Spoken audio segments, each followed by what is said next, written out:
Hello everyone, आज हम लोग लाए हैं डिफरेंशियल इक्वेशन एक्सरसाइज 9.4 का 6 क्वेश्चन। जैसा कि हमने देखा है कि पिछले सारे क्वेश्चन 9.4 के वेरिएबल सेपरेबल मेथड से हो रहे थे, तो ये भी क्वेश्चन वेरिएबल सेपरेबल मेथड से ही होगा। ठीक है, तो वेरिएबल सेपरेबल मेथड में हमको क्या करना होता है, सारे x वाले फंक्शन dx की तरफ, सारे y वाले फंक्शन dy की तरफ। तो चलिए शुरू करते हैं। देखिए हमारे पास है dy upon D X is equals to 1 plus x square और 1 प्लस वाई स्क्वायर। हमें क्या करना है, इस dx को उस तरफ भेज देना है। ठीक है, इस dx को उस तरफ भेज देना है और 1 प्लस वाई स्क्वायर को इस तरफ ले आना है। ठीक है, तो 1 प्लस वाई स्क्वायर यहाँ मल्टीप्लाई में तो इधर आएगा डिवाइड में हो जाएगा, और ये डिवाइड में उधर जाएगा तो मल्टीप्लाई में हो जाएगा। तो ये हो जाएगा dy is equals to 1 plus x square, और ये dx इधर चला जाएगा तो मल्टीप्लाई हो जाएगा dx, और ये 1 प्लस वाई स्क्वायर इधर आएगा, 1 प्लस वाई स्क्वायर इस तरफ आएगा तो ये डिवाइड में आ जाएगा 1 प्लस वाई स्क्वायर। ठीक है, तो ये इक्वेशन बन जाएगी। अब आप इसको देख सकते हैं कि x वाला फंक्शन x की तरफ है, dx की तरफ है, x वाला फंक्शन dx की तरफ है और y वाला फंक्शन dy की तरफ है।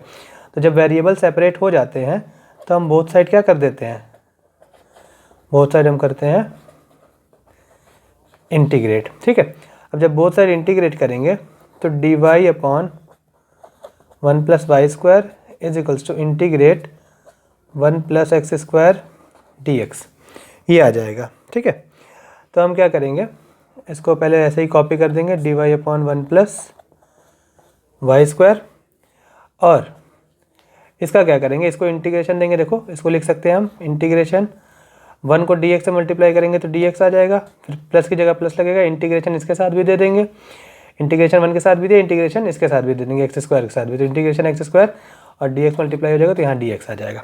ठीक है, तो इंटीग्रेशन डिस्ट्रीब्यूट कर दिया और dx को मल्टीप्लाई कर दिया अंदर, dx इसके साथ भी मल्टीप्लाई हो गया, इसके साथ भी मल्टीप्लाई हो गया, और इंटीग्रेशन इसके साथ भी और इसके साथ भी। ठीक है, अब आप इस चीज़ को अगर गौर से देखें, इस चीज़ को, तो इस 1 को मैं 1 स्क्वायर लिख दूँ तो कोई फ़र्क पड़ता है क्या? नहीं पड़ता है, 1 का स्क्वायर 1 ही होता है। तो अगर आप इस चीज़ को देखें तो ये एक फार्मूला होता है, अगर आपको याद हो तो मैं साइड में लिख देता हूँ, इधर साइड में लिख देता हूँ मैं। आपने पढ़ा होगा फार्मूला एक, dx upon a square plus x square, dx upon a square plus x square. ये फार्मूला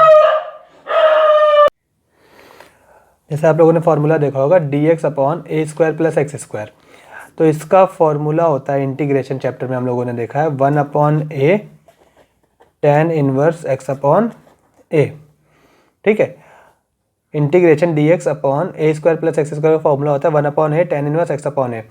अब यहाँ अगर आप गौर से देखेंगे तो a की जगह 1 है, देखो a की जगह यहाँ पे 1 है और x की जगह यहाँ पे y है।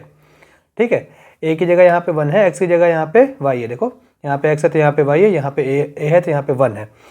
तो हम भी क्या करेंगे, इस चीज़ को जब इसमें कन्वर्ट करेंगे तो जहाँ जहाँ a है वहाँ वहाँ 1 पुट कर देंगे, और जहाँ x है वहाँ y पुट कर देंगे। तो चलिए ये आ जाएगा 1 अपॉन 1 tan इनवर्स x की जगह y लिखना है, y अपॉन 1, और dx का इंटीग्रेशन x होता है, x स्क्वायर का इंटीग्रेशन होगा x क्यूब अपॉन 3।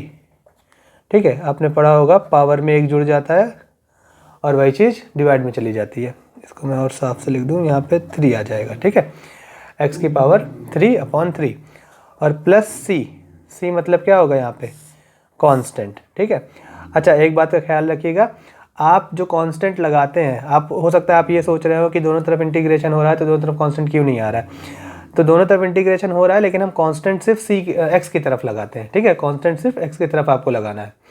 ठीक है, इस बात का ख्याल रखिएगा।